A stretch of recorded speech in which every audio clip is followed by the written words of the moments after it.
Cliff house മോടി പിടിപ്പിക്കാൻ അല്ല, അറ്റകുറ്റപ്പണി എന്നാണ് ഇപ്പൊ പറയുന്നത്. അപ്പോൾ ഈ അറ്റകുറ്റപ്പണിയിലേക്ക് മാറാനായിട്ട് മാധ്യമങ്ങൾ മാറാനുള്ള പ്രധാന കാരണം എന്താണ്?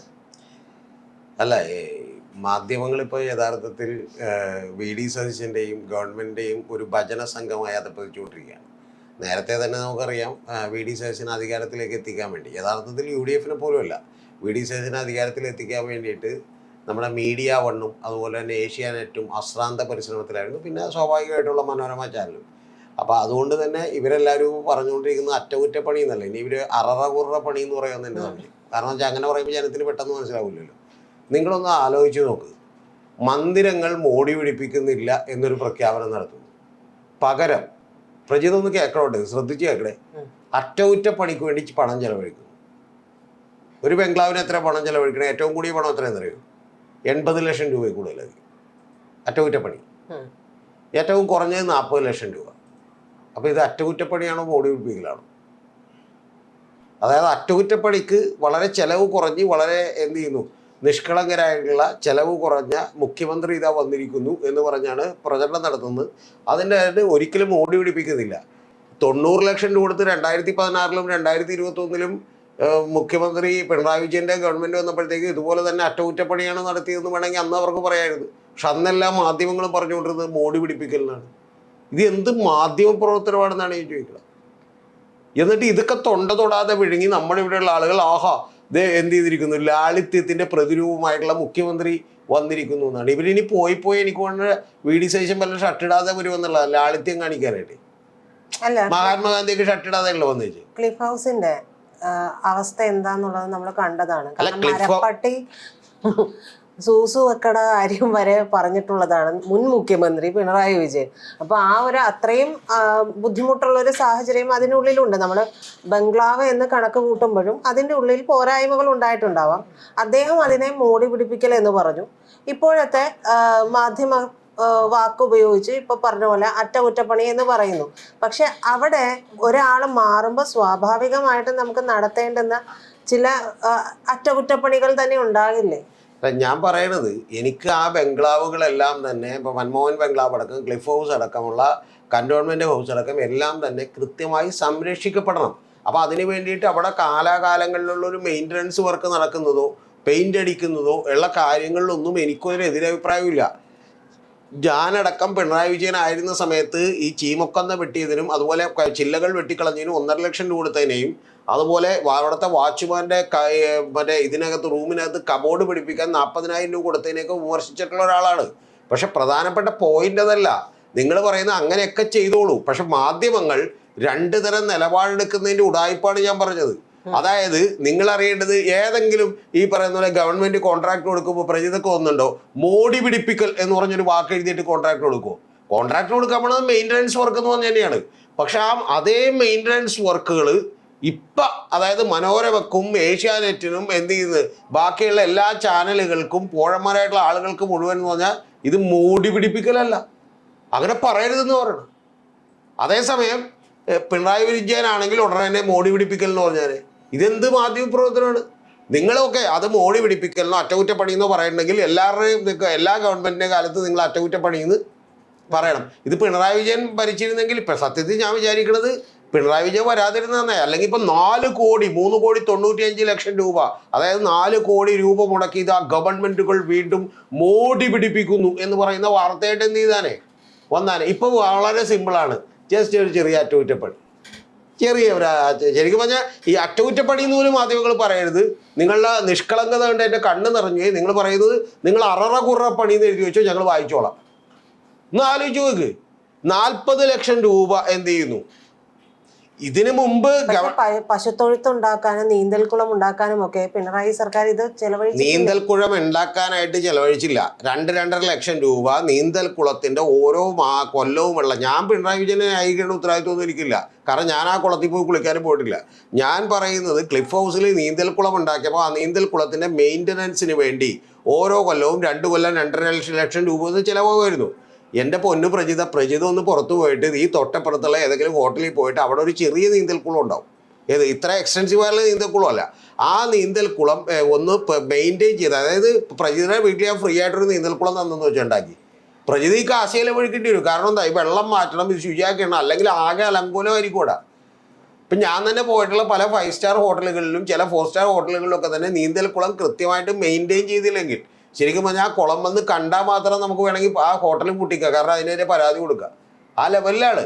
അപ്പോൾ ഇത് യഥാർത്ഥത്തിൽ പിണറായി രാവിലെ ഉച്ചയ്ക്കും വൈകുന്നേരം അവിടെ നീന്തി തുടിച്ചിട്ടല്ല പാവം 82 വയസ്സുള്ളത്.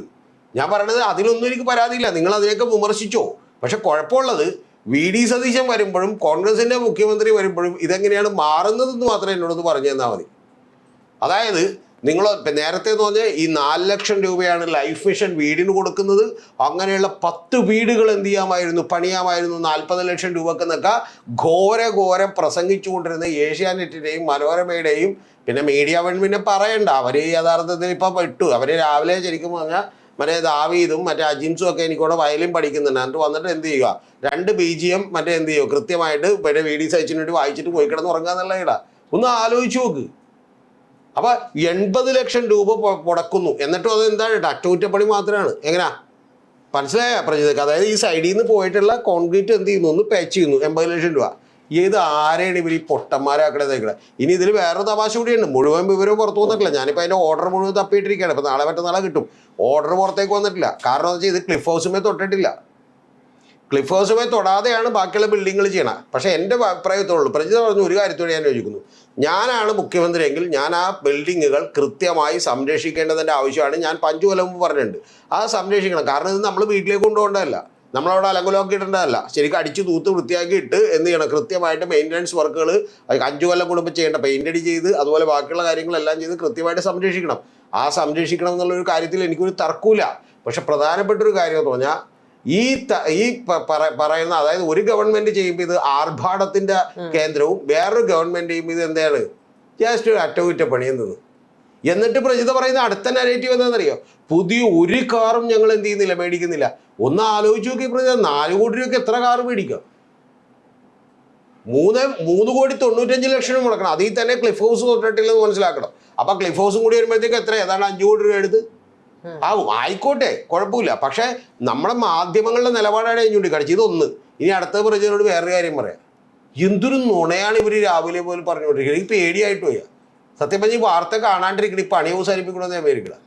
എന്താണെന്ന് വെച്ചിട്ടുണ്ടെങ്കിൽ മറ്റേ സമര ഗേറ്റ് എന്ന് പറഞ്ഞാൽ നോർത്ത് ഗേറ്റ് ഉണ്ട് സെക്രട്ടേറിയറ്റിന്റെ, അതവിടെ അടഞ്ഞു കിടക്കുകയായിരുന്നു എന്ന് പറഞ്ഞു. 10 വർഷം അടഞ്ഞു കിടക്കുകയായിരുന്നു. എവിടെ എൻ്റെ പൊന്ന് പ്രജിത, 3 കൊല്ലം മുമ്പുള്ള മാതൃഭൂമിയുടെ വാർത്തയുണ്ട്, എടുത്തു വെച്ച് കാണ്.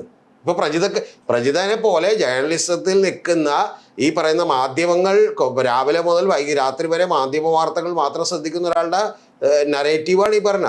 പ്രജിത അറിയേണ്ടത് ഇത് സാധാരണയായി അവിടെ സമരങ്ങൾ വരുമ്പോൾ ആ ഗേറ്റ് എന്ത് ചെയ്യും, അടക്കും. ആ സമരങ്ങൾ വരുമ്പോൾ, നിരന്തരമായി സമരങ്ങൾ വരുമ്പോൾ ആ ഗേറ്റ് അടച്ചിടുകയും ആ ഗേറ്റ് അടക്കുന്നതുകൊണ്ട് മാത്രം കുറച്ചുകൂടി ചുറ്റി വളഞ്ഞാണ് മുഖ്യമന്ത്രിയും മന്ത്രിമാരും അകത്ത് കയറിക്കൊണ്ടിരുന്നത്. മാതൃഭൂമിയുടെ ഒരു വാർത്ത ഇന്ന് ഞാൻ കണ്ടു. ആ വാർത്ത ഞാൻ സെർച്ച് ചെയ്തപ്പോൾ വേറെ 4-5 വാർത്തകളുണ്ട്. ആ വാർത്തകളിൽ പറയുന്നത് സമര ഗേറ്റ് ഇനി മുഴുവനായിട്ടും തുറക്കാൻ തീരുമാനിച്ചു. സമരം വരുമ്പോൾ ഇത് അടച്ചിടും. 10 മണിക്ക് സമരം എന്ന് പറഞ്ഞാൽ 9 മണിക്ക് വന്ന് അടച്ചിടും. അടച്ചിടുമ്പോഴത്തേക്കെന്ന് പറഞ്ഞാൽ ഇവരെന്ത് ചെയ്യും, ചാടിക്കിടക്കാൻ ശ്രമിക്കും. ചാടിക്കിടക്കുന്നവർ അകത്തുനിന്ന് പിടികൂടും, പുറത്തുള്ളവരെ എന്ത് ചെയ്യും, ഉന്തി കയറാൻ ശ്രമിക്കും. അത് സ്വാഭാവികം. എന്ന് പറഞ്ഞാൽ അവർ തമ്മിലുള്ള അഡ്ജസ്റ്റ്മെൻ്റ് ആണല്ലോ, ഉന്തി കയറാൻ ശ്രമിക്കും. അപ്പോൾ നിങ്ങൾ തടയണം. അല്ല തടയാതെ ഇപ്പോൾ നിങ്ങൾ പോയിക്കൊന്നെങ്ങാനും പറയാൻ തീർന്നു. പിന്നെ അവിടെ ചെന്നിട്ട് എന്ത് പറയണമെന്നേക്കും, മനസ്സിലായി? അപ്പോൾ അതുകൊണ്ട് അതൊക്കെ വേറെ. അപ്പോൾ അതുകൊണ്ട് എന്ത് ചെയ്യണം, പിടിക്കണം, തടയണമെന്നുള്ളതാണ്. അപ്പോൾ സമര ഗേറ്റ് എന്ന് പറഞ്ഞാൽ നോർത്ത് ഗേറ്റാണ്. ആ നോർത്ത് ഗേറ്റ് സമരങ്ങൾ ഉണ്ടാകുമ്പോഴാണ് അടച്ചിട്ടുകൊണ്ടിരുന്നത്. പക്ഷേ ഈ കഴിഞ്ഞ ദിവസങ്ങളിൽ എൻ്റെ പ്രിയപ്പെട്ട സ്മൃതി പരുത്തിക്കാടക്കം നിരവധി ആളുകൾ ഇരുന്ന് പറയണത്, ശരിക്കും പറഞ്ഞിട്ടുണ്ടെങ്കിൽ അങ്ങോട്ട് ഏതാണ്ട് ഇരുമ്പുമറയായിരുന്നു, ചട്ടയമായിരുന്നു. ഇപ്പം ശരിക്കും പറഞ്ഞാൽ VD സതീശൻ വന്നതോടുകൂടി എല്ലാം തുറന്ന് ഫ്രീ ആക്കി, ലിബറലാക്കി എന്നുള്ളതാണ്. എന്തൊരു പ്രഹസനം! സത്യം പറഞ്ഞാൽ മറ്റേ വാചകമാണ് എനിക്ക് ഓർമ്മ. എന്ത് പ്രഹസനമാണ് സജി എന്ന് ചോദിക്കാനാണ് എനിക്ക്. അല്ല, അപ്പോൾ ഈ 10 വർഷം കൊണ്ട് അടച്ചിട്ടു എന്നാണല്ലോ പറയുന്നത്. 10 വർഷത്തിനിടയിൽ ഏതൊരു സമരം വന്ന സമയത്താണ് ഇത് അടച്ചിടുന്നത്. പിന്നീട് അത് തുറക്കണ്ട എന്നുള്ള തീരുമാനം വന്നു എന്നാണ് പറയുന്നത്. അപ്പോൾ ഇതിനിടയിൽ ഇത് തുറന്നിട്ടുണ്ടോ? പിന്നെ 10 വർഷം കൊണ്ട് ഇത് അടച്ചിട്ടിരുന്നില്ല. 2016 ആദ്യമായിട്ട് അധികാരത്തിലേക്ക് വരുമ്പോൾ ഇത് ആദ്യം അടച്ചിട്ടിരുന്നില്ല. അടച്ചിടുന്നത് എന്താണെന്ന് വെച്ചാൽ ഒരു സർക്കാരിനെതിരെ നിരന്തരമായിട്ട് സമരങ്ങൾ ഉണ്ടാവുമ്പോൾ എന്ത് ചെയ്യും, അടച്ചിടും. ഇപ്പോൾ ഉമ്മൻചാണ്ടി സർക്കാരിൻ്റെ അവസാന കാലത്ത് മുഴുവൻ ഗേറ്റും തന്നെ അടച്ചിട്ടിരുന്നു. കാരണം എന്താണെന്നറിയാമോ, സെക്രട്ടേറിയറ്റ് ഉപരോധിക്കാൻ ഇവർ തീരുമാനിച്ചു. ഓർക്കണ്ട, ചുറ്റും ആളായിരുന്നു. അതായത് ഉമ്മൻചാണ്ടിയൊക്കെ ഈ പറയുന്ന പോലെ എങ്ങനെയാണ് മതലൊക്കെ ചാടിയാണ് പുള്ളി അകത്ത് കയറിയത്. അതിൻ്റെ എല്ലാ ഗേറ്റും അടച്ചിട്ടിരുന്നു. അതടച്ചിട്ട് ഒരു ഗവൺമെൻറ് അധികാരത്തിലേക്ക് വരുമ്പോൾ ഒരു ഗേറ്റ്, എന്തിനാണ് ഗേറ്റ് അടച്ചിട്ടുള്ളത് ഒന്ന് ആലോചിച്ച് നോക്കി. ഇനി ഗേറ്റ് തുറന്നിട്ട് എന്ത് സംഭവിക്കാനാ? ഈ കഴിഞ്ഞ 5 കൊല്ലം താങ്കൾ സെക്രട്ടേറിയറ്റിൽ പോയിട്ടുണ്ടോ? ഞാൻ പോയിട്ട് പോയിട്ടില്ല. ഞാൻ പോയിട്ടുണ്ട് ഒരുപാട് അവിടെ. ഞാൻ പോയിട്ട് എന്നോട് ഇന്ന് വരെ പ്രജിത ഒരാൾ പോലും എന്തിനാണ് വന്നത് പോലും എന്നോട് എന്ത് ചെയ്തിട്ടില്ല, ചോദിച്ചിട്ടില്ല. ഞാൻ ഒറ്റക്കൂല്ല പോയേക്കണ പ്രജിത അറിയിട്ട്. ഞാനും എൻ്റെ ഓഫീസിലെ 3-4 പേരും കൂടി മിക്കവാറും ഒരു 10 തവണ 15 തവണ 25 തവണ 50 തവണയെങ്കിലും എന്ത് ചെയ്തിട്ടുണ്ട്, അതിൽ കയറിയിട്ടുണ്ട്. എന്നോട് ആരും ചോദിച്ചിട്ടില്ല. ഒരു തവണ മാത്രം കയറിയപ്പോൾ പോലീസുകാരൻ ചോദിച്ചിരുന്നു എന്താ സാറേ എങ്ങോട്ടാന്ന് ചോദിച്ചപ്പോൾ ഞാൻ ഇന്ന സ്ഥലത്തേക്കാന്ന് പറഞ്ഞപ്പോൾ എനിക്ക് ഇങ്ങോട്ടാണെന്ന് പറഞ്ഞ് എന്ത് ചെയ്തു, കാണിച്ചു തന്നു. അല്ലാതെ വേറെ ഒന്നും ഉണ്ടായിട്ടില്ല. ഞാൻ സത്യം പറഞ്ഞ ഈ വാർത്ത കണ്ട് ഞെട്ടിയിരിക്കുകയാണ്. കാരണം എന്താണെന്ന് വെച്ചാൽ ഞാൻ ഈ കഴിഞ്ഞ ഏതാണ്ട് ഒരു 4-5-6 മാസം മുമ്പ് പോലും ഞാനിവിടെ എന്ത് ചെയ്തിരുന്നു. അപ്പോൾ ഈ ഗേറ്റ് അടഞ്ഞിട്ടിരിക്കുന്നു, അതുകൊണ്ട് ഭയങ്കര ഭീകരാന്തരീക്ഷം സൃഷ്ടിച്ചിരിക്കുന്നു, അങ്ങോട്ട് കയറാൻ പറ്റില്ല. പക്ഷെ ഇപ്പം പ്രശ്നമില്ല, ഇപ്പം എല്ലാവരും കയറിയിരിക്കാവുന്ന ലെവലിലേക്കായി എന്ന് പറയുന്നൊരു വാർത്ത കേട്ട് സത്യത്തിൽ ഞാൻ ഞെട്ടിയിരിക്കുകയാണ്. എന്നിട്ട് പക്ഷെ ഞാനത് പറയാൻ 3-4 ദിവസം വൈകി എന്താണെന്ന് വെച്ചിട്ടുണ്ടെങ്കിൽ ഞാനത് അന്വേഷിച്ചുകൊണ്ടിരിക്കുകയായിരുന്നു. ഇത് ഇങ്ങനെ ഉണ്ടോ സംഭവം? ശരിയാണ്, നോർത്ത് ഗേറ്റ് സമര ഗേറ്റ് എന്നാണ് അറിയപ്പെടുന്നത്. ആ സമര ഗേറ്റ് ഇപ്പം നിങ്ങൾ നാളെ 10 മണിക്ക് സമരം ഉണ്ടാവും എന്ന് പറഞ്ഞാൽ അവർ 9 മണിക്ക് വന്ന് അടച്ചിടും. അതിൻ്റെ മന്ത്രിമാരും മുഖ്യമന്ത്രിമാരും ഒക്കെ മറ്റേ അപ്പുറത്തെ വഴി കൂടി പോകും. അല്ലാതെ ഇത് എന്താ സംഭവം ഉള്ളത്? എന്തൊരു മാധ്യമ പ്രവർത്തനമാണ് ഇതെന്ന് ഞാൻ ചോദിക്കുന്നത്. സത്യത്തിൽ ഇന്ന് രാവിലെ ഞാൻ അത്യാവശ്യം അറിയപ്പെടുന്ന ഒരു മാധ്യമപ്രവർത്തനം വിളിച്ച് ഞാൻ ചോദിച്ചായിരുന്നു, ഇടയ്ക്ക് രാത്രി വരുമ്പോഴെങ്കിലും എന്നൊക്കെ വിളിച്ച് സംസാരിക്കുന്നുണ്ടാന്ന് പറഞ്ഞു. അപ്പോൾ പുള്ളി ചോദിച്ചാൽ എന്താ രക്ഷ എന്ന് ചോദിച്ചു. അല്ല ഇടയ്ക്കെങ്കിലുമൊക്കെ സത്യം പറയണമല്ലോ, അല്ലെങ്കിൽ നുണ മാത്രം പറഞ്ഞിട്ടേ രാവിലെ മുതൽ വൈകുന്നേരം വരെ ഇന്ന് നുണ മാത്രം പറഞ്ഞിട്ടേ നിങ്ങളുടെ സത്യം പറയാൻ മറന്നുപോയ വലിയ പ്രശ്നമെന്ന് പറഞ്ഞത്. അപ്പോൾ പുള്ളി എന്നോട് എന്ത് ചെയ്യാനാണ്? മീഡിയകൾ എടുത്തേക്കണ നിലപാടാണ്. ഒന്ന് ആലോചിച്ച് നോക്ക്. ഇതുപോലെയുള്ള വിവരക്കേടുകൾ വിളമ്പിക്കൊണ്ടിരിക്കണേ. താങ്കൾ തന്നെ ഒന്ന് ആലോചിച്ച് നോക്ക്. ഒരു വീട് 80 ലക്ഷം രൂപ ഇവിടെ ഒരു വീട് കിട്ടൂലേ? കവടിയാറിൽ എന്ത് കിട്ടും? എറണാകുളത്തെ പ്രശസ്തമായിട്ടുള്ള സ്ഥലങ്ങളിൽ പോലും താങ്കൾക്ക് പ്രജിതക്കറിയാം 80 ലക്ഷം രൂപക്ക് എന്ത് കിട്ടും? വീട് കിട്ടും. 80 ലക്ഷം രൂപയാണ് മെയിൻ്റനൻസ് വർക്ക് ചെയ്ത് അറ്റകുറ്റപ്പണി. പ്രജിതയുടെ വീട് അറ്റകുറ്റപ്പണിക്ക് 80 ലക്ഷം രൂപയാണെങ്കിൽ പ്രജിത എന്ന് പറയാം അറ്റകുറ്റപ്പണിയാന്ന് പറയാം. സത്യം പറഞ്ഞാൽ വീട് പൊളിച്ചു പണിയണമെന്ന് പറയാം. ഓക്കെ, ഇത് വലിയ വീടുകളായതുകൊണ്ട് അറ്റകുറ്റപ്പണി എന്ന് പറഞ്ഞിട്ടുണ്ട്. മോടി പിടിപ്പിക്കലെന്ന് എന്ത് ചെയ്യും? പിന്നെ ഈ വാക്കുകളൊന്നും മറ്റേ കോൺട്രാക്റ്റിലില്ല, ഇവരെടുത്ത് പിടിപ്പിക്കുന്നതാണ്. അപ്പം തന്നെ മോടി പിടിപ്പിക്കൽ എന്ത് ചെയ്തു? മനോരമ ശരിക്കും പറഞ്ഞാൽ പണ്ടൊക്കെ ആണെങ്കിൽ മറ്റേ അച്ഛണ്ടായി മോടി പിടിപ്പിക്കുന്നതെന്ന് പറഞ്ഞു. ഇപ്പം പിന്നെ മറ്റേ DTP ആയതുകൊണ്ട് മറ്റേ ഇതില്ല. അച്ഛണ്ടെങ്കിൽ മനോരമയൊക്കെ എടുത്ത് വലിച്ചെറിഞ്ഞു, മറ്റേ മീഡിയ വണ്ണും മനോരമയൊക്കെ എടുത്ത് വലിച്ചെറിഞ്ഞാൽ മാധ്യമത്തിൻ്റെ എമ്മും മോയും ഡിയും വേണ്ടെന്ന് പറഞ്ഞാൽ മോടി പിടിപ്പിക്കലെന്ന് പറഞ്ഞ് പരിപാടി എന്ത് ചെയ്യണ്ട. ആടിനെ പട്ടിയാക്കുന്ന പ്രചരണം നടത്തി മറ്റേ ജനത്തിൻ്റെ ഇടയിൽ എന്ത് ചെയ്യാണ്? പറ്റിച്ചോണ്ടിരിക്കുകയാണ്. കേൾക്കുന്ന കുറച്ച് പേരെ ഉണ്ടാവുള്ളൂ, അവരെങ്കിലും സത്യം പറയട്ടെ.